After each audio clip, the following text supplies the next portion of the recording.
I've been having lots of guests over the last couple of weeks. So we had Tony on from Paul Satori, the lovely girlies from Sandy Bear, skydives, and lots of charity fundraisers going on at the moment, which is very exciting. Today it's Patch's turn. Always great to catch up, Dave. How you doing? Good. How are you, Toby? Yeah, very well, thank you, my man. So, what's news? What's been happening? What's news? Patch is as busy as ever. Over 900 parcels in January and February. Wow. And over 1,000 in March. So that's up quite a bit, isn't it? Oh, over 30%. Yeah, well over 30%. So obviously the need is still there and going to get worse as the year goes on. I'm pretty sure of that. Yeah. I mean, it's hardly surprising, isn't it? I mean, no. I mean, at the end of the month, I'm thinking, crikey, you know, there's not a lot left, is there? No, These energy bills are absolutely through the roof. And it's interesting, because I was in conversation with somebody the other day and they were talking about jams, which people just about managing, and people are managing but you get something that goes wrong with a car or a school uniform or, a school trip or something that you need to spend money on. Yeah. And suddenly it plunges you into a place where you don't want to be and where food becomes an issue, So... And we're happy to help those people as well as people who are referred by the recognised agencies, because obviously we know that people are finding it really difficult, especially if you can't get any extra help via benefits or universal credit and stuff like that. So, yeah. I mean, I nipped into the supermarket yesterday, actually, and I picked up some loo roll, right? And I looked at the price. It was £6.70 for 6 rolls. Okay, granted, it was the branded stuff, but that went back on the shelf straight. Yeah. That's ridiculous. It is. I mean, come on. I know. I know. Yeah. It's okay. It's essential, but I mean, £6.70 for 6 rolls. You used to be able to get 24 or 48 pack for that. Yeah. But I mean, food inflation is going through the roof, isn't it? It's mad, isn't it? I mean, I understand the chain, and it costs a lot of money now for the lorries to come down, and etc. Manufacturing costs have gone up. I understand, but to see hikes such as that, you do feel like things are. And they're weekly hikes now. They're not, as you say, perhaps once a year. You'd see things go up a couple of pence. Now things are going up on a weekly basis. Eggs is another one. And the shortage of them as well. Quite hard to get hold of. I like my scrambled egg. But this is it. And I mean, I think if people in work and people of the good mindset, the good mental health, supporting their families, they're taking extra jobs.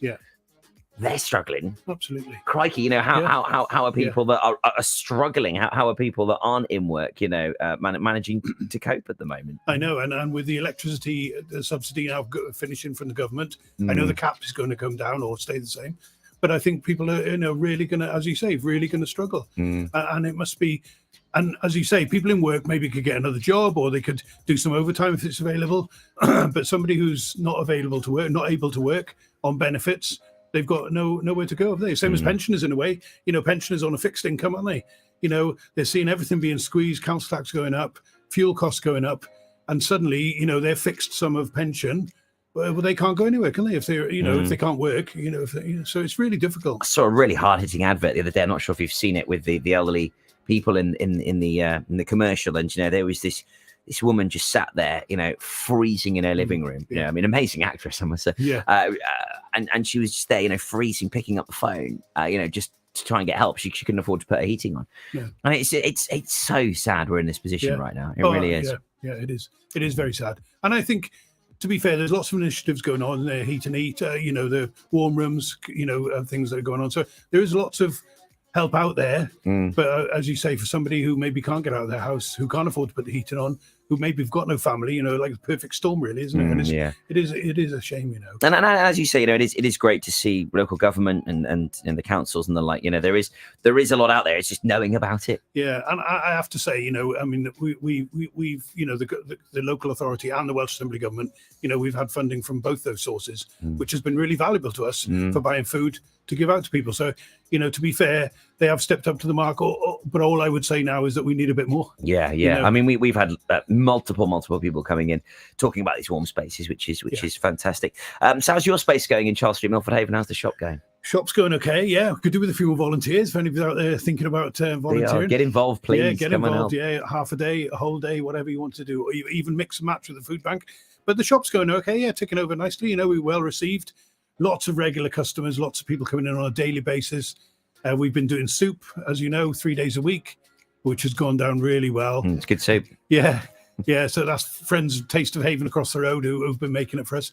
So that's coming to an end now. We're thinking about doing maybe something else during the the summer holidays, or the summer period, maybe in conjunction with Planet, maybe doing soup one day a week, maybe smoothies one day, something like that. But anyway, the shop, it's really well, overwhelmed by the amount of donations. Oh, it's great. Just never ceases to amaze me, the stuff that we get, that people bring in, and real saleable stuff, so it's great. Yeah, no, it's good stuff. So when is the shop open then? So the shop's open 6 days a week, 10 till normally about 2:30, 3. Monday through to Saturday. Yeah, and so Saturday's 10 till 2, because Milford Haven, I don't know, for some reason tends to be a bit quieter on a Saturday, but there's really good footfall in Charles Street, and I think Milford Haven, I keep saying to Milford Haven Town Council or Community Watch or whatever they are, they're missing a real trick there. Milford Haven could really be, there's a huge amount of footfall there, and with a few more shops in Milford Haven, it could really take off.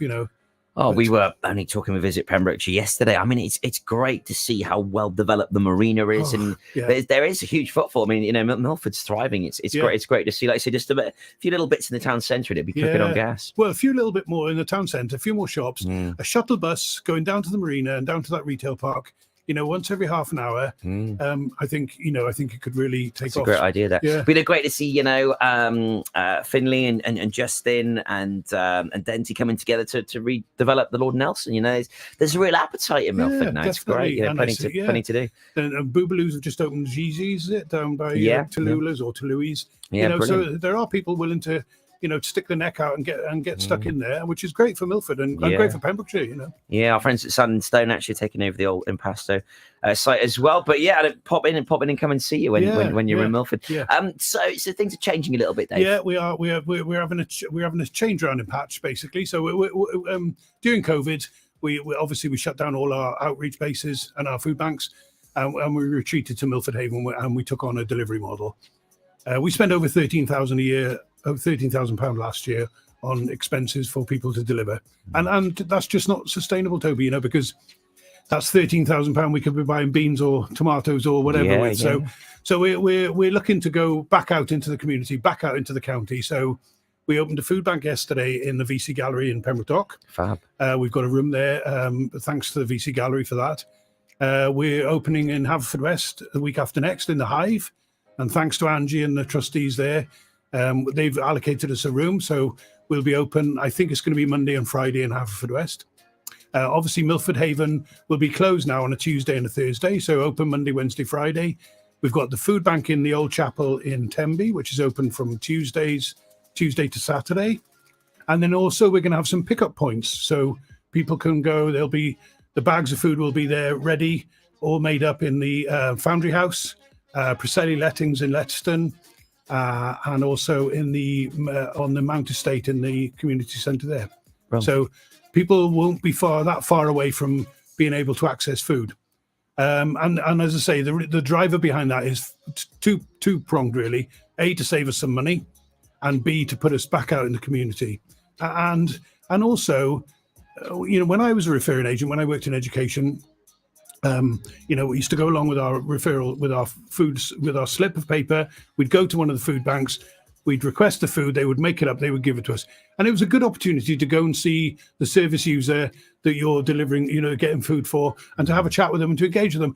And we've sort of slightly moved away from that now. The referring agents ring up, we package the food, we deliver it, we put it on the doorstep, and there's no sort of interaction for that service user, really. So I think for the referring agents, it will be a good opportunity for them to get back out there and see the people, And it's really important, that sort of element of it, whether it's just, a quick hello and, just checking in with someone, it can make their day, absolutely. But also just quite reassuring to know, what work's been done. And that's what we find with the shop. People come in, hello, and they're regulars, they come in and they'll just come in and see Sprocket or only come and see the dog, say hello. And that's great, as you say. Well, it's that sort of social side of things, isn't it? Yeah, so, and it's just that tick in the box. And when I worked in education, I always used to say the summer holidays were long for children who needed that daily check-in, if you like. So, and it's the same with the people, the people who access Patch, isn't it? They need that check-in. They need that sort of reassurance that somebody's going to, be out there with the food and stuff like that. So that's the thinking behind it, the rationale. Yeah. I mean, and post-COVID as well, I think everyone struggled in some sense because we were just, we were locked down for such a long time. So it's been difficult for a lot of people. Yeah, and I think it's about, now we are sort of getting back to some normality, aren't we? So we're gonna go with that, and we're gonna go back out there and, as I say, open up in the community. Fantastic. And be more visible for people, and more accessible. As I said to you, I talked about the jams, the people who are managing self-referrals. We're happy to engage with people who are struggling maybe for a week or two. We don't want to create a dependency, but by the same token, we'll have that safety net for them so that we can just catch them and hold them in place until the wages come in next week or the end of the month or whatever. Yeah, and that's all people need sometimes, isn't it? Just a little bit of support just to get them through a bit of a rough patch. Yeah, absolutely. As you say, it doesn't take much these days to just set you off balance. No, exactly. Like you said, the car breaks down, or the boiler. If you haven't got the right cover for anything, or you haven't got any cover in place. No. It's and it's difficult. A struggle. Yeah, people's budgets are finite, aren't they? They're very tight. Most definitely. Yeah. I got 3 girls, and I know all about that. It's only going to get worse, Toby. I know. I've absolutely had it well and truly. Yeah.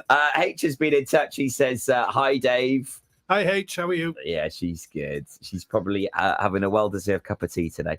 Mandy Singh's been in touch as well. Hi, Mandy. She says, hi, everyone. We're all listening at the shop. Dave, give the poor man a chance to get a word in edgeways. No, Mandy, you've got it all wrong. No.